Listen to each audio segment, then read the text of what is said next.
Boa tarde. Dos vários aspectos que a gente poderia utilizar para falar do currículo da professora, mais ou menos como eu fiz de manhã, acho que os dois que não podem passar desapercebido de forma nenhuma, o primeiro, que no momento ela é professora na Unifesp, Campus Guarulhos, tanto na graduação como na pós-graduação, e a professora também foi professora de educação infantil e depois diretora de educação infantil, e onde eu comecei minha carreira como coordenador pedagógico foi na escola onde a professora foi diretora. Então, eu acho que isso são coisas muito importantes para quando a gente vê alguém falando literalmente de um chão que vivenciou e esteve presente. Já tem o microfone. Tá vendo só?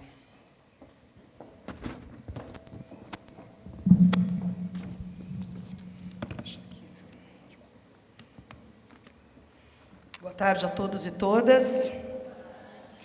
Cumprimento a diretora da Divisão de Educação Infantil da Secretaria Municipal de Educação, professora Yara Maria Maccioli. Cumprimento o professor Cristiano Alcântara e cumprimento a todos vocês.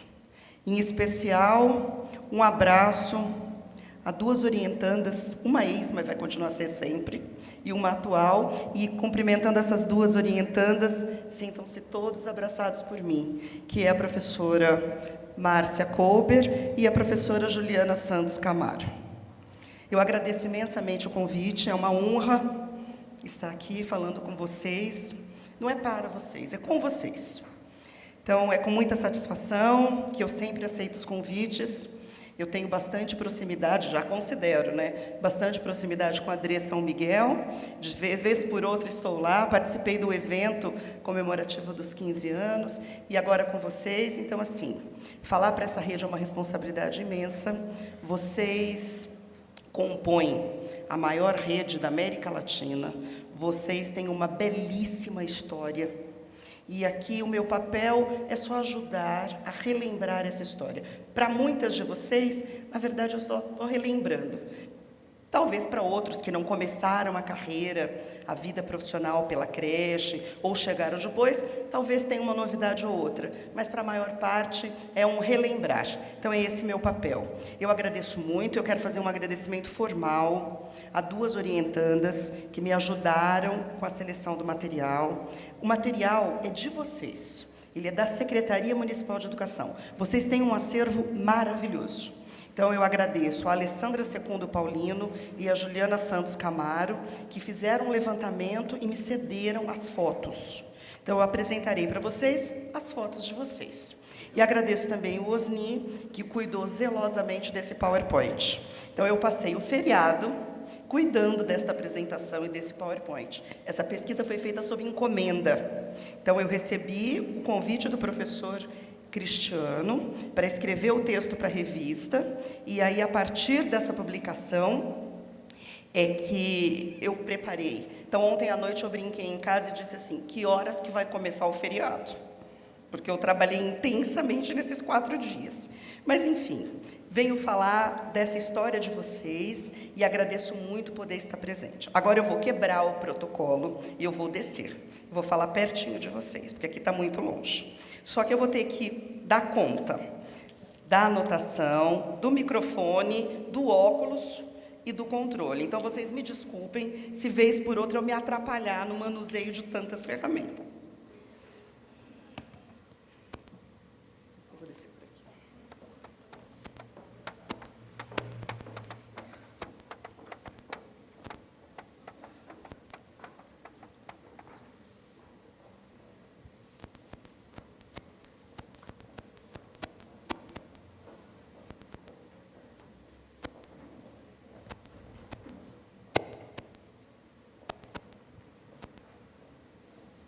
Eu vou tentar falar aqui do meio, um pouco para cá e um pouco para cá. Só que tem uma questão que dá microfonia quando eu chego muito perto daquela caixa de som. Então, não é que eu estou escolhendo só o pessoal daqui, não. É porque não posso me aproximar muito de lá. Chega. Pronto. Para essa fala, eu intitulei Creches da Prefeitura de São Paulo, uma história de lutas. Eu estava em dúvida entre 3 títulos, mas eu achei que esse aqui representa a história de vocês. A história da creche é uma história de lutas, de muita luta, de luta das mães, que reivindicaram muitíssimo para a criação da creche, que experimentaram e abriram creches no fundo da igreja, da sociedade de amigos do bairro. É uma história de luta de vocês, que foram pajens. É uma história de luta da assistente social, que tomou a frente e foi fazer a formação desse grupo. É uma história de luta da Secretaria de Educação, que as acolheu. É uma história de luta da Secretaria de Serviço Social, que, sendo uma Secretaria de Serviço Social, de Assistência Social, prestava, deixava a sua marca. Então, eu achei que é o título que melhor cabe para falar desta história de vocês. Começo com oração ao tempo, inspirada na minha fala lá na Adrê São Miguel. Eu chego para falar na Adrê São Miguel, eles fizeram também esse introito cultural. E aí, eu acho que é uma professora, uma aluna, uma ATE de uma creche, cantou essa lindíssima música do Caetano Veloso. Então, trouxe para a minha fala para vocês. O que o Caetano escreveu? O que ele canta? Oração ao tempo. És um Senhor tão bonito quanto a cara do meu filho. Tempo, tempo, tempo, tempo. Vou te fazer um pedido. Tempo, tempo, tempo, tempo. Compositor de destinos, tambor de todos os ritmos. Tempo, tempo, tempo, tempo. Entro num acordo contigo. Tempo, tempo, tempo, tempo. Por seres tão inventivo e pareceres contínuo, tempo, tempo, tempo, tempo. És um dos deuses mais lindos. Tempo, tempo, tempo, tempo. Por que eu escolhi essa poesia? Porque ela fala do tempo. E é um pouco disso que a gente vai falar nesses minutos do nosso tempo juntos. O tempo, na mitologia grega, era representado pelo Cronos. Então, eu vou contar um pouco disso para vocês. Essa aqui é Clio. Quem que é Clio? É a musa da história. Clio é filha da Mnemósine. Talvez de Clio vocês já tenham ouvido falar. De Mnemósine, acho mais difícil. Quem que é a Mnemósine? É a deusa da memória.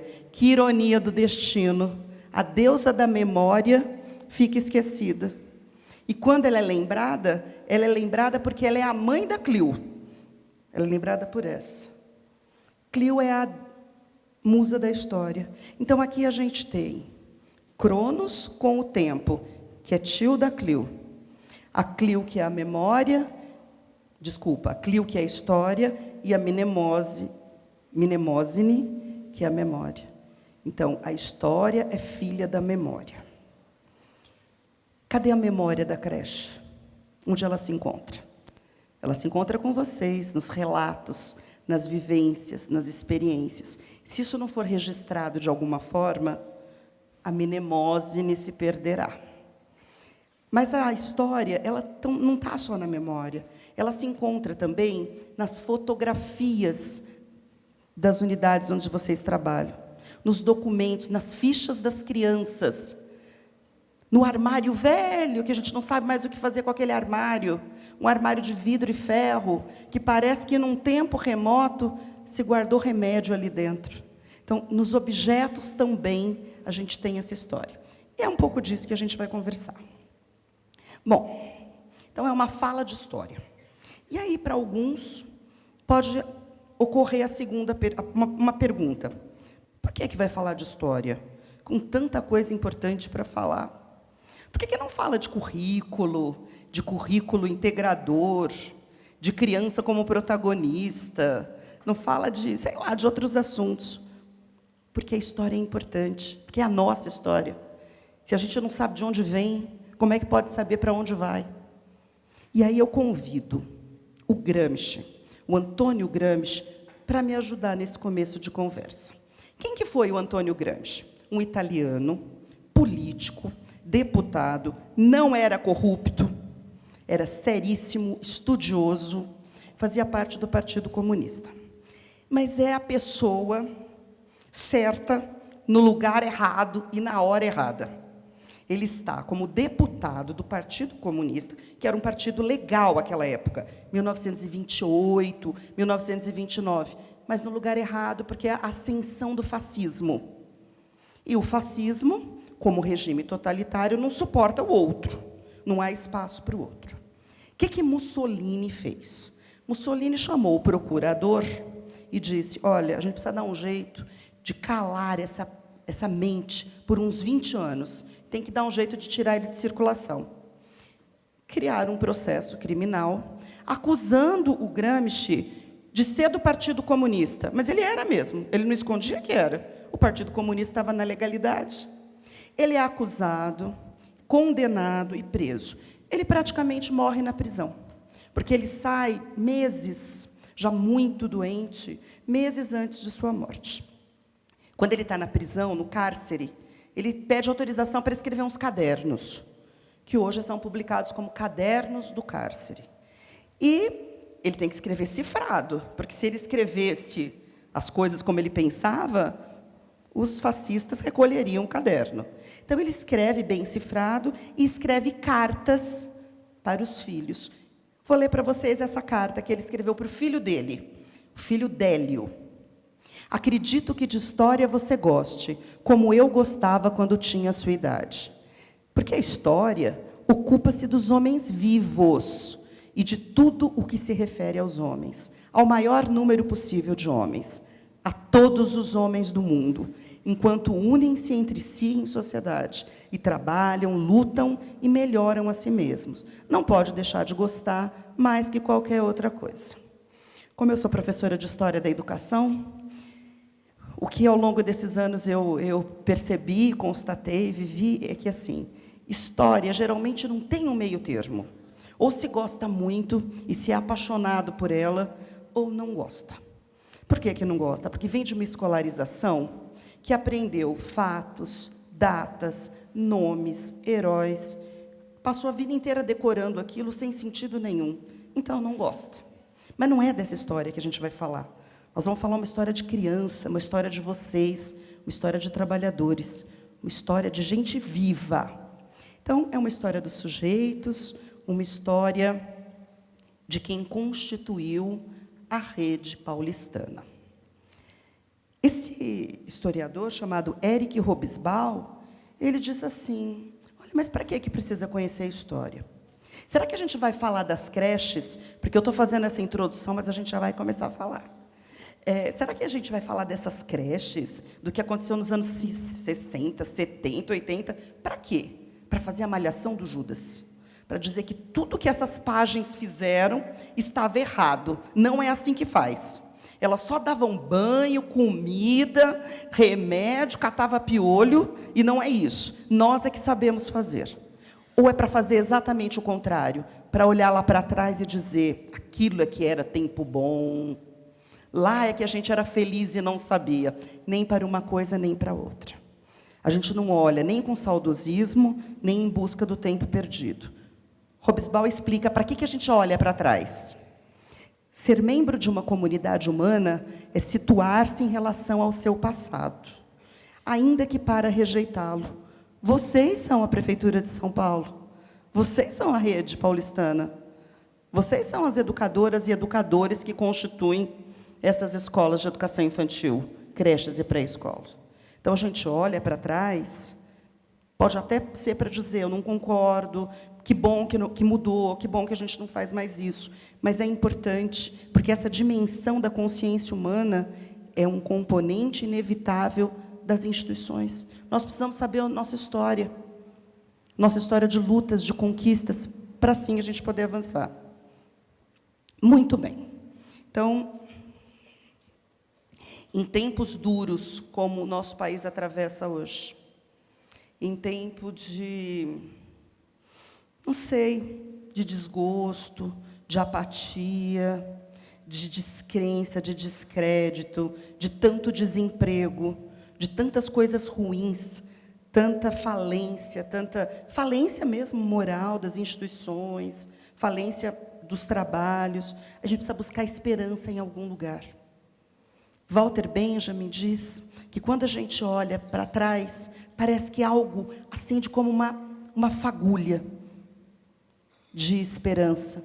Ele diz assim: o dom de despertar no passado as centelhas da esperança é o privilégio exclusivo do historiador, convencido de que também os mortos não estarão em segurança se o inimigo vencer.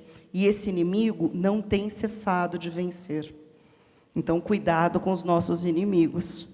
E para lutarmos contra esses inimigos, vamos voltar para a nossa história. Muito bem, chegamos na história. Como tudo começou? Tudo começou nos anos 50, na década de 1950. Era Comissão de Assistência Social, CASMU. Era assim. Eles tinham uma coisa muito clara, muito definida. E para eles isso não era um problema nem vergonha. A creche existia para atender os necessitados. Era para aquela população de baixa renda ou sem renda nenhuma. Era para eles que a creche existia, para proteger a infância e para proteger a maternidade. Hoje, talvez, alguns aqui se questionem por que a rede direta não amplia numa proporção talvez desejada. Porque é um desequilíbrio numérico de oferta entre a direta e a conveniada. Aqui vocês encontram a resposta. A história da creche não nasceu pela rede direta. A história da creche nasce pela rede conveniada.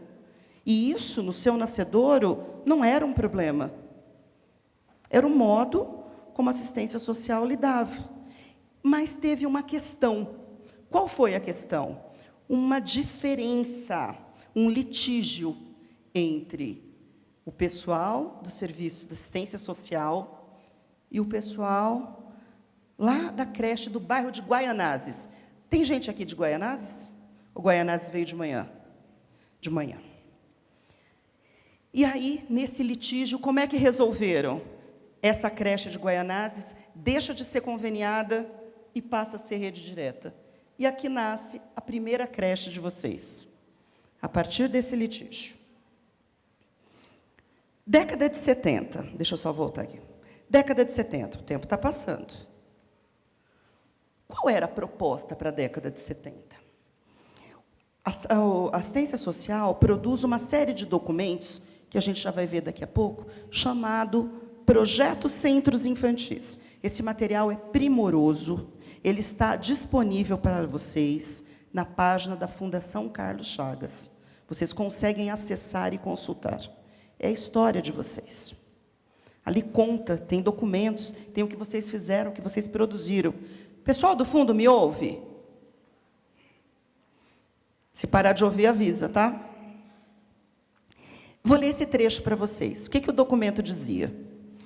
Que era objetivo das creches, na década de 70, proporcionar um programa educacional que possibilite à criança um desenvolvimento harmonioso de suas potencialidades sociais, físicas, afetivo-emocionais e intelectuais, e ainda proporcionar um programa educacional tipo compensatório, tendendo a corrigir as omissões apresentadas pela criança culturalmente carenciada, anulando a defasagem entre a sua idade cronológica e o nível de desenvolvimento que se encontra.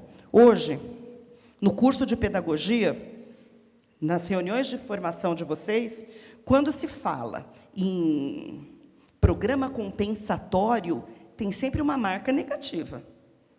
Ah, a creche existe para compensar carências. Isso não é uma coisa positiva a se dizer. Pelo contrário.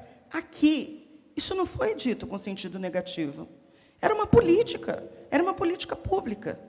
Porque se entendia, sob a égide da psicologia do desenvolvimento, sob os estudos de Piaget, era muito forte isso.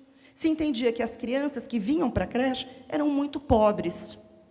E essa pobreza econômica acarretava consequências cognitivas, linguísticas, sociais. Ela já entrava na creche e era vista como aquela que tinha falta. Faltava coisa para ela. E como faltava, a creche precisava suprir. Era assim que era vista a criança. Então, o documento assumia isso. A creche é para gente pobre, para criança pobre, e ela precisa suprir. E rapidamente, porque as crianças crescem. Aqui é o lugar de suprir essas carências. E agora fica gostoso, porque a gente vai olhar fotos. Fotos também são documentos. Documento não é só a publicação que está na Fundação Carlos Chagas. Então, esses documentos estão disponíveis na Secretaria Municipal de Educação. Um acervo histórico belíssimo, muito rico e variado. Eu acho que eu trabalhei com umas 300 fotos ou mais. Minha vontade era trazer todas para vocês, mas eu tenho o limitador do tempo. E aí eu tinha que fazer escolhas. Fiz algumas escolhas, fiz montagens e fui tentando caminhar para aquilo que eu quero discutir com vocês. Então, essa imagem, o que a gente vê? Então, um alerta. Todas as fotos, elas transitam entre década de 70 e década de 80. Não existe cronologia, porque a questão à época era essa. Nós temos crianças chegando, então, uma creche que recebe, diferente do que a gente entende hoje, creche é para criança de 0, 1, 2, 3 anos, aqui a gente tem uma creche que recebe até quase 7 anos. Então, as crianças vão à creche, não tem uniforme, tem lá o seu bornazinho pendurado e indo para a creche. Encontrei coisas preciosas que merecem um estudo. Eu fiz um estudo para escrever para a revista de vocês. Então, parte disso aqui que eu estou falando, se vocês quiserem, se interessarem, tem o artigo escrito e tem lá as referências bibliográficas. Eu gostei muito de fazer esse estudo. E ampliei um pouco mais para vir falar. Mas estudar a rede de São Paulo precisa de um programa na pós-graduação. Porque vocês são muitos, com uma prática, uma experiência riquíssima. Então, eu espero que muitas de vocês, muitas e muitos, façam seus programas de pós-graduação, estudem, porque só daqui tem um manancial de coisas. Olha a segunda foto. Hoje a gente fala tanto da interação entre as crianças, que as turmas não precisam ser homogêneas, não precisa separar pequeno do grande. Pois eu encontrei isso nas fotos. As crianças junto, brincando junto, de diferente idade. Isso aqui está acontecendo dentro da creche. Encontrei professora dramatizando história, contando, lendo livro, as crianças no entorno dela. Ali já aparece o uniforme, a roda de música, ginástica, massinha, o que talvez contraria a expectativa de alguns, de que creche é guarda, é só cuidado. As fontes, porque foto é fonte. Fonte de estudo não é só o documento oficial. A foto, ela me revela as práticas, as coisas que vocês faziam. Olha que coisa bonita. As práticas. As crianças e as professoras, ou as pajens, não sei, se organizando para pintar a parede. Ateliê de artes, com muitos recursos. Mesa modular, que permite rearranjos na organização da turma.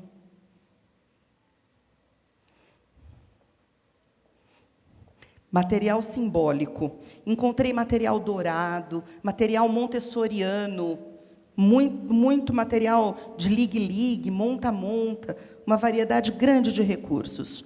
Professor e criança fazendo dramatização.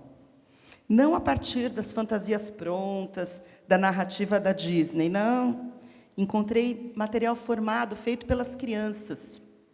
Encontrei aquela foto ali de baixo que me chamou a atenção, mas eu não tenho resposta para ela. As crianças estão limpando a sala. E são várias fotos assim. Seria isso uma prática? Faria parte da estrutura da rotina, da programação curricular? Ou era uma questão, um acordo de brincou, guardou? Era um valor, era uma premissa. E aí, fui procurar nos documentos de vocês. Porque esse período de 70 a 80 foram muitas as publicações. As pessoas não faziam as coisas da cabeça, assim. Vou ficar lá o dia inteiro, 12 horas, 10 horas com as crianças, e eu vejo o que eu faço. Tinha programação, tinha material. Encontrei esse material, que é os cadernos infantis, né, os projetos infantis. Vejam que interessante. Programação psicopedagógica. É um currículo, mas não chamava currículo. Chamava programação psicopedagógica. Organizada em 3 áreas. Primeira área, comunicação e expressão. Subdividida em 5 categorias. Então, criatividade e artes plásticas. Ateliê de artes. Que parece a última bolachinha do pacote. Parece que a gente precisou estudar pedagogia italiana para falar em ateliê de artes. Vocês já faziam, desde os anos 70. Além de ter ateliê de artes, existiam várias atividades orientadas. O documento chama desse jeito. Atividade de colagem, de pintura, construção e desenho. Aí a gente começa a entender aquelas fotos. Por isso que as crianças fazem jogos de expressão, dramatizam, porque é uma sub-área, relaxamento e descoberta do corpo, jogos de expressão, jogos livres, dramáticos, recreio, iniciação musical, questão do vocabulário. Por que o vocabulário? O documento não disse que a perspectiva é compensatória? Então, a gente está aqui na hegemonia de que existe um jeito certo de falar, e não tem regionalismo. Então, por isso que eu brinquei que a criança estava com bornazinho. Falar bornazinho não pode. Tem que falar sacolinha. Tem que falar, professora, posso ir ao banheiro. Por quê? Porque é uma perspectiva de que a creche precisa ensinar a língua culta, o jeito certo, porque essas crianças chegam com déficit, elas chegam não sabendo falar. Então, ali era o lugar de ensinar. Por isso que a gente entende que era o objetivo ampliar vocabulário, ensinar histórias, ensinar a conversar. E estimulação sensorial. Olha que interessante. Nós agora precisamos chegar na pedagogia para fazer o TCC, que é a tal da iniciação científica. Nessa proposta, a iniciação científica era uma área. Era assim que se chamava. E o que era iniciação científica? Era ensinar matemática e ciências. E tinha também a área de integração social. Integração social era aprender a conviver, socializar, interagir. Mais fotos.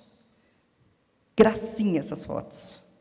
Os meninos brincando com letras, com sílabas, com palavras, juntando coisas, mas a foto que eu mais gostei é essa de baixo da menina. Não sei se quem está aí no fundo consegue enxergar. O que aquela menina está fazendo? Enxerga daí? Sim ou não? Não. Então, eu já vou mostrar para vocês o que ela está fazendo. Fiquei intrigada. Por que ela está fazendo isso? Voltei para a documentação. E a documentação me responde.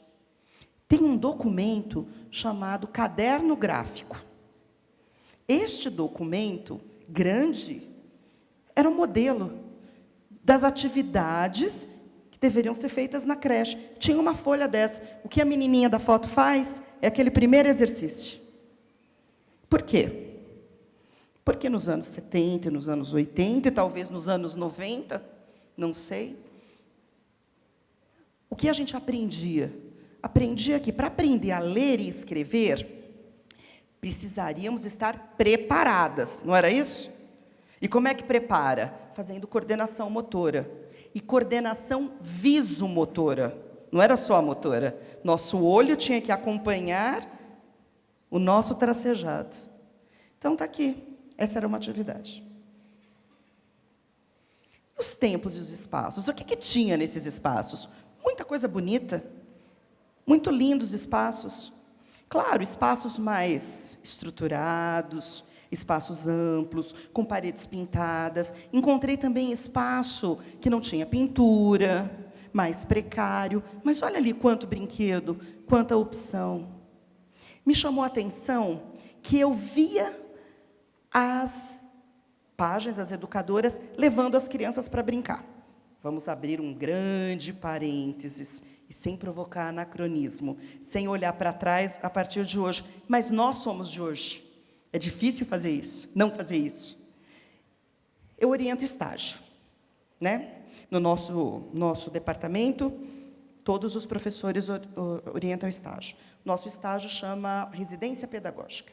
Então, estou orientando estágio, e as alunas precisam apresentar uma proposta de intervenção. E a aluna me diz, a minha proposta de intervenção é levar as crianças ao parque. E eu achei aquilo um pouco estranho. Eu disse, nossa, mas você fica lá um mês, e tudo que você vai deixar de marca para aquela escola, de contribuição para a professora que te recebeu, para aquelas crianças, é levá-las ao parque? Ela disse, então, professora, mas nós já estamos em, sei lá, setembro, e as crianças nunca foram ao parque. E eles morrem de vontade de ir ao parque. E como eles não vão ao parque, eu acho que fazer coisas bacanas com eles lá fora vai ser, sim, uma contribuição. E daí eu concordei. Então, o plano de ação desse meu estudante, que eu supervisionei, foi esse, fazer coisas muito legais. Então, por que eu estou contando isso? Porque quando eu manuseio essas várias fotos, eu via as crianças brincando. E eu via crianças no parque. Mas não via adulto brincando com as crianças. E daí me interroguei. Por que será que não brincam? Será que a proposta era, é importante brincar, mas ao adulto cabia cuidar, zelar, proteger para que não se machucasse, não ficasse pendurado pelo pescoço com a sacolinha? Será que era isso? Não sei, eu não tenho todas as respostas. Eu tenho as respostas que as fontes me permitem, até onde a fonte me permite chegar. Hoje a gente fala tanto de acesso à natureza, não é? Brincar em árvore, plantar, horta. Eu vi muito disso. Vocês fizeram muito isso. Espero que façam ainda. Então, criança com planta, com bicho, criando coelho, passarinho, outra galinha, vários bichos. Mexendo com água, com tanque de areia. Alternativas. Essa foto aqui, o que é isso? É uma caixinha com água. E uma pescaria. Então, alternativas criadas para as crianças terem acesso à água. Eu achei muito interessante. Muito presente, muito contemporâneo isso, da gente oferecer várias oportunidades para as crianças. Brincando, subindo, descendo, rolando, rodando pneu. Muita preocupação com o corpo. Agora aqui, uma pausa. Essa merece a nossa atenção. O que eu estou vendo aqui? Eu estou vendo bebês, de diferentes tamanhos. Aqui é um bebê. Está vendo? Quando eu olhei pela primeira vez, parecia até um boneco. É um bebezinho pequenininho. Viram? Aqui é um bebê. Total interação.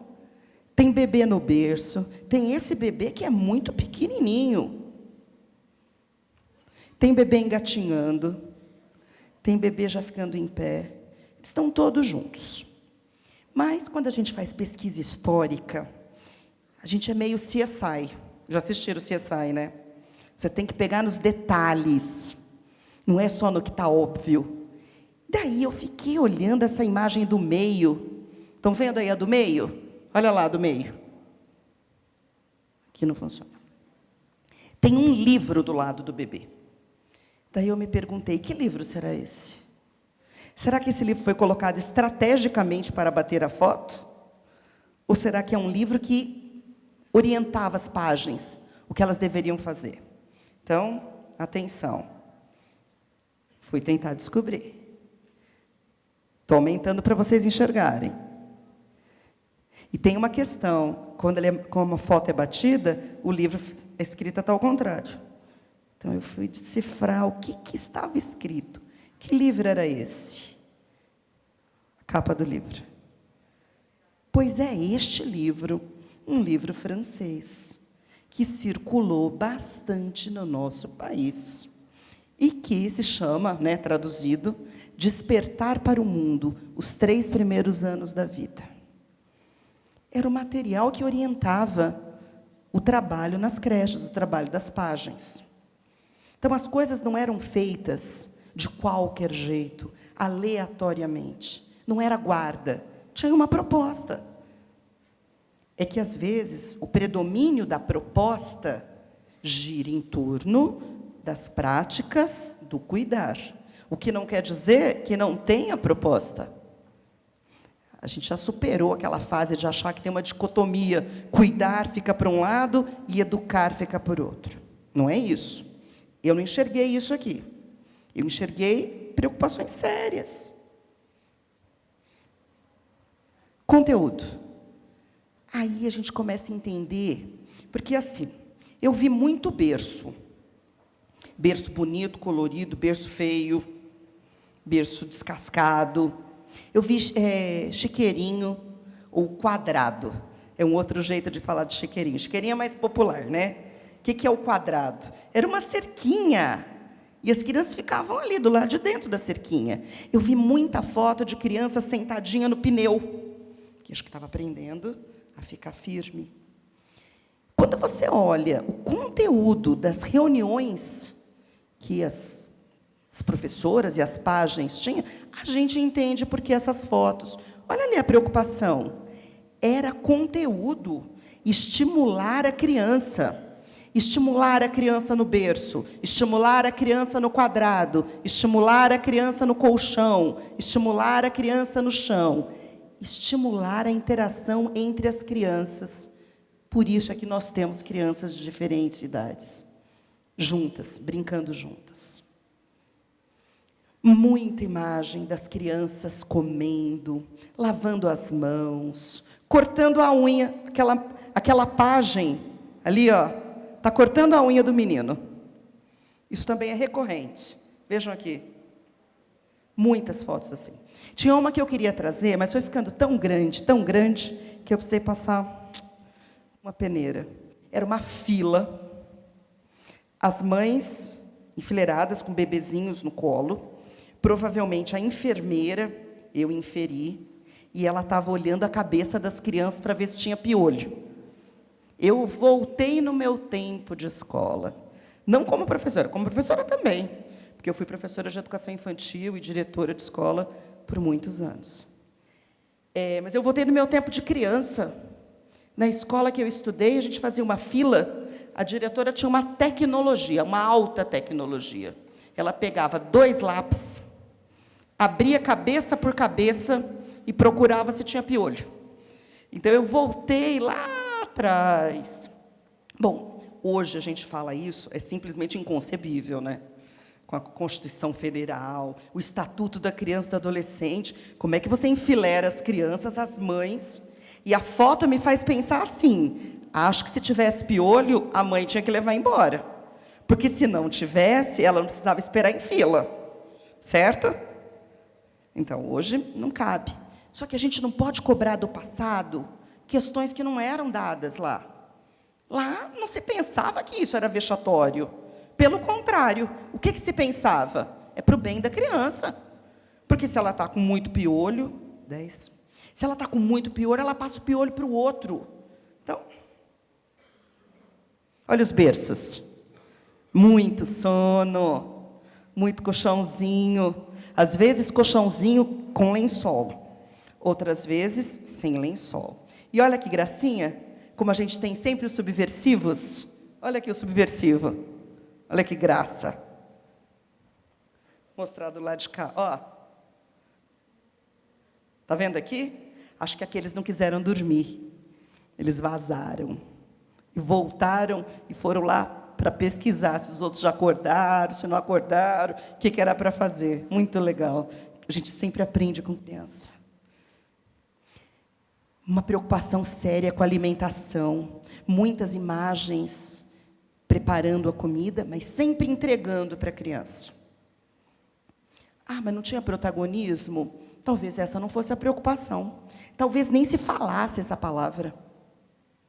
A preocupação era outra. A preocupação é cuidar de ter uma comida saudável, da criança comer bem. Talvez. Essa aqui é uma preciosidade. A enfermeira. Quantas fotos de bebê sendo pesado e medido. E quanto armário de remédio. Estão vendo o armário de remédio? Em algumas salas tinha uma cestinha bonitinha, cheia de remédio. E as crianças no chão e a cesta estava meio baixa. Tinha muito rinossoro, sorine, muito remedinho. Encontrei as fichas, porque é legal a gente cotejar as fontes olhando para outras fontes. Fui para a Fundação Carlos Chagas, a ficha de saúde. Vejam aqui, uma preocupação com a carteira de vacina, preocupação se a criança fez o teste de manto, para saber se está com tuberculose, para saber que doença tem. Relação com a família. Isso aqui é uma reunião. Provavelmente, uma assistente social falando com as mães. Só encontrei um pai nas fotos. Maioria feminina. Que não é novidade para nós. Essa imagem aqui de baixo, o mural. Aqui embaixo. O que tinha no mural? Reforçando que era para tomar vacina e anunciando a venda de uma rifa. Então, a rifa seria revertida para a compra de materiais para a Semana das Crianças. Então, nós estamos falando de década de 70 e 80, hein? Olha o cartaz que estava na reunião. Um detalhe no cartaz. E não tendo vaga para todos, existiam critérios. Quais critérios? Primeiro lugar, o salário das famílias. Quem ganhasse menos, tinha mais ponto, claro. Quem tivesse mais filhos, mais ponto. A localização ali no entorno do bairro, da creche, e o tempo de matrícula. Nós estamos falando pré-Constituição Federal. A creche aqui não é de todos. Ela é um direito da mulher. Quem está em foco é a mulher. E a mulher pobre, muito pobre. Formação. Existia formação, sim. Ali é um cartaz em que elas marcavam as atividades diárias. Quem trabalhava na creche? Quem era essa equipe? Olha ali. Tinha um administrador, tinha pajem ou professor, tinha estagiário de serviço social, atendente de enfermagem e lactarista, pajem. E nessa razão, adulto-criança. Treinamento. Hoje nós não falamos em treinamento. Hoje nós falamos formação continuada. Nessa época chamava treinamento. Então aqui tem um exemplo de um curso que elas foram fazer. Anos 70, anos 80. O que elas foram aprender? Elas foram aprender o que é uma criança carente. Noção de criança carente. Elas foram aprender também como que é o desenvolvimento humano, para tentar entender qual fase do desenvolvimento a criança estava. Já ouviram falar de uma coisa chamada sensório-motor, pré-operacional, operatório concreto? Já, né? Elas estudaram isso também. Elas estudaram a importância de estimular precocemente criança carente. Então, quanto antes de estimular, mais chance ela teria na vida. E entender que aquele pobre, aquele carente, estava sempre abaixo do desenvolvimento. Então, ele teria que ser mais estimulado. Olha o planejamento das páginas. Era para valer o negócio. Elas eram ensinadas a fazer esses quadros. Então, do ponto de vista motor, linguístico, simbólico, o que a criança tem que aprender? Daí tem um objetivo e o que é para fazer com ela. Vamos ver um exemplo. Do ponto de vista da linguagem, a criança precisa responder incorretamente, porém, de forma imitativa, a sons emitidos pelos adultos. Quanto tempo tem essa criança? De 6 a 7 meses. Então, tudo bem, até podia fazer incorretamente, mas era preciso imitar. Para isso, o que a página tinha que dar conta? De estimular, de conversar com a criança, procurando fazer com que ela emitisse sons.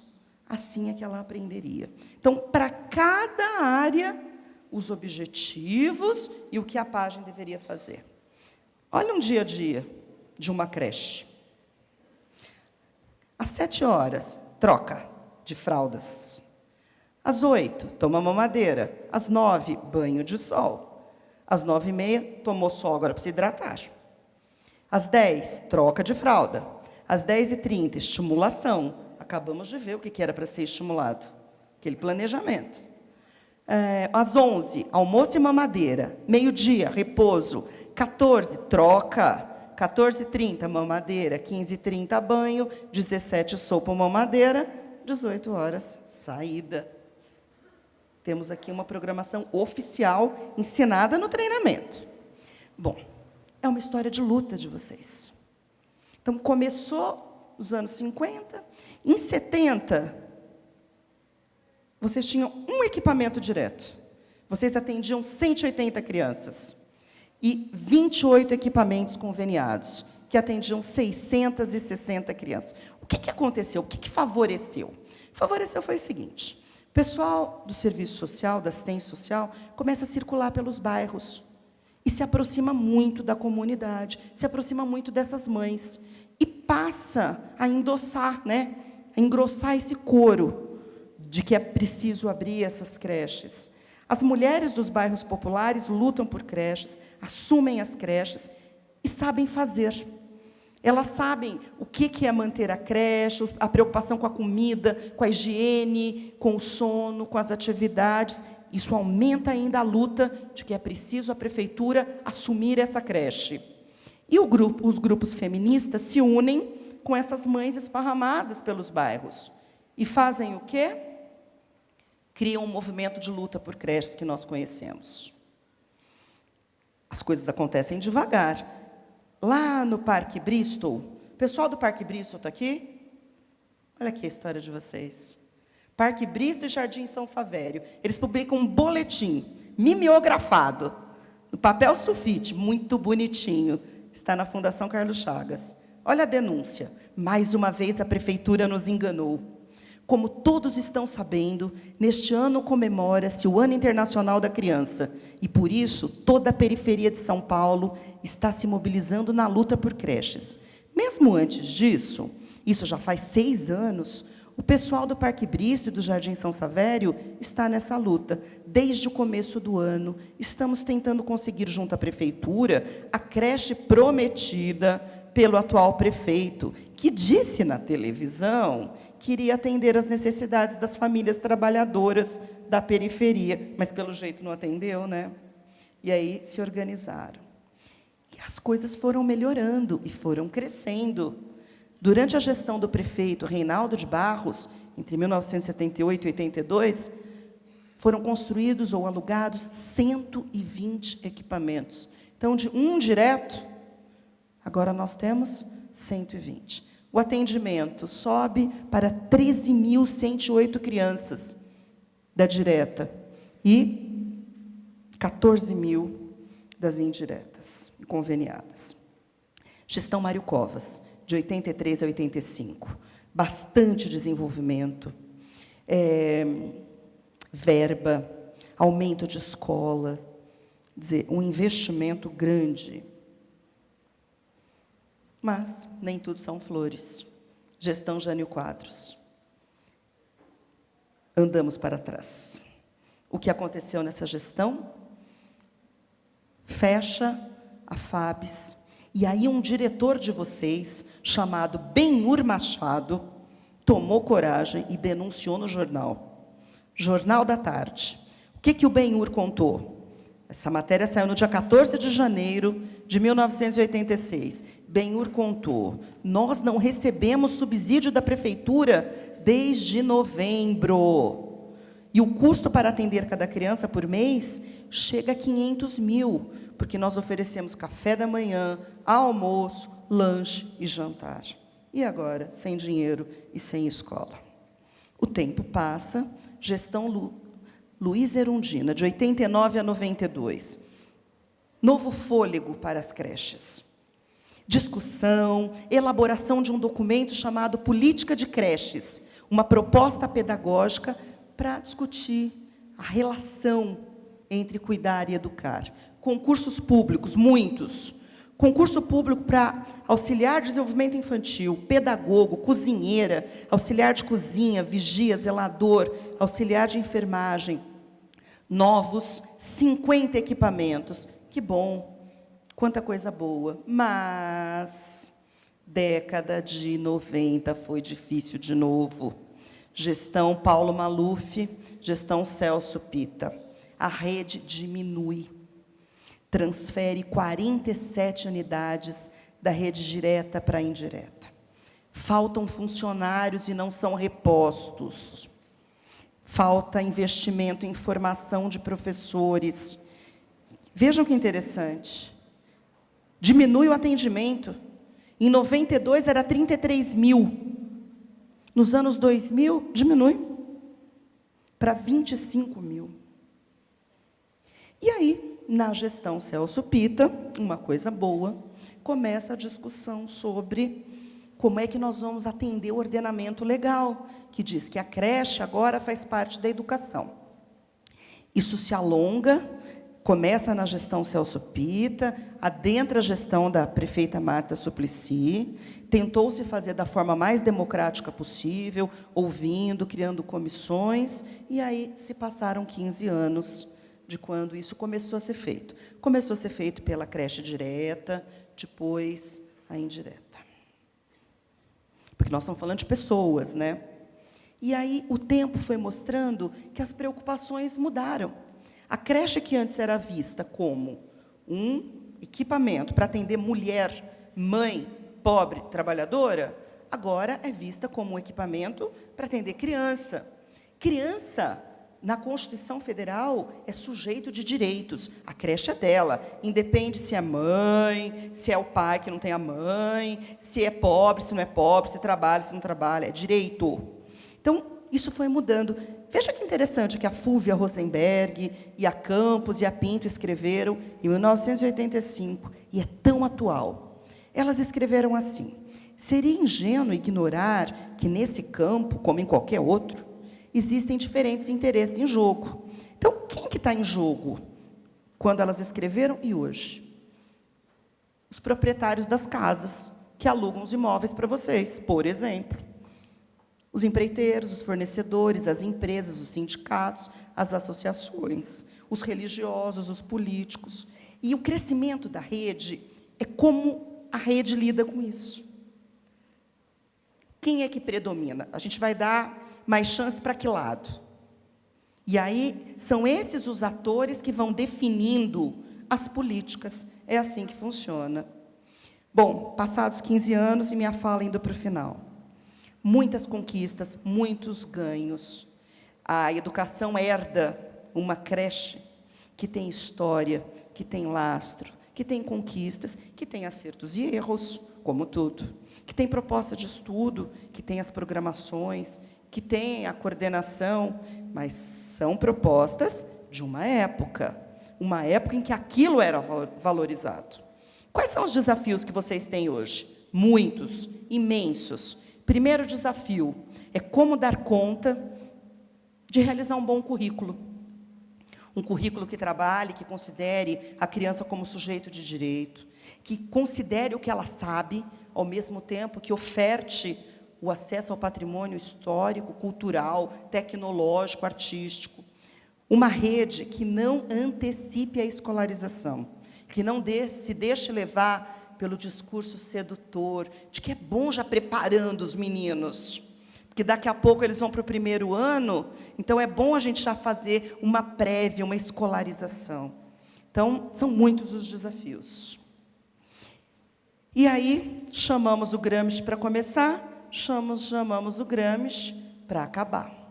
E o Gramsci diz assim para a gente: odeio os indiferentes. Como Friedrich Hebel, acredito que viver significa tomar partido, não partido político, partido de escolha. Não podem existir os apenas homens estranhos à cidade. Quem verdadeiramente vive não pode deixar de ser cidadão e partidário. Indiferença é abulia, parasitismo, covardia, não é vida. Por isso odeio os indiferentes. A indiferença é o peso morto da história, é a bala de chumbo para o inovador, é a matéria inerte em que se afogam frequentemente os entusiastas mais esplendorosos. É o fosso que circunda a velha cidade e a defende muito melhor do que as sólidas muralhas, melhor do que o peito dos seus guerreiros, porque ela engole nos seus sorvedouros de lama os assaltantes, os dizima e desencoraja, e às vezes os leva a desistir da geste heróica. Como é que a gente faz para não ser indiferente?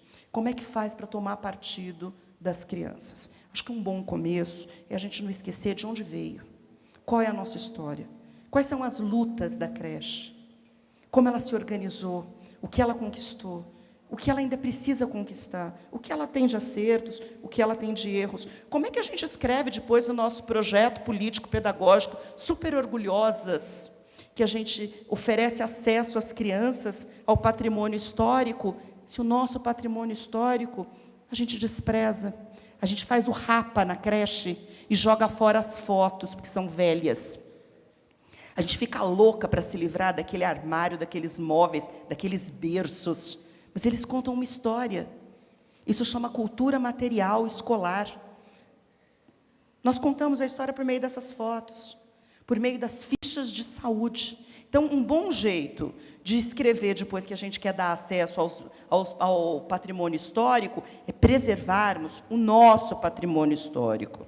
Se nós decidirmos, como disse Hannah Arendt, a educação é o ponto em que decidimos se amamos o mundo bastante para assumirmos a responsabilidade por ele. E também, se nós amamos de verdade as nossas crianças, se amamos o bastante para não expulsá-las de nosso mundo, preparando-as, em vez disso, com antecedência para a tarefa de renovar um mundo comum. Então, fica o convite para a gente amar, preservando a nossa história, quem somos nós, de onde viemos. Tenho acesso às fontes, às referências bibliográficas, como eu disse, isso está disponível na página, e meu contato. Agradeço imensamente a paciência e o respeito com que me ouviram. Muito obrigada.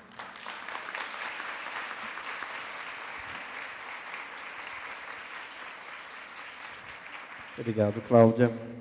Antes que a Fátima apareça aqui do lado falando que eu tenho que ser muito rápido, são 3 pontos que eu acho que a gente não pode deixar de abordar na fala da professora Cláudia. O primeiro, quando ela diz do gigantismo da rede, né? Nossa rede começa bem pequena e o tamanho que ela vai assumindo para hoje o tamanho que ela tem. A criação de documentos que tentem padronizar esses procedimentos. Falei pela manhã e agora volto a retomar.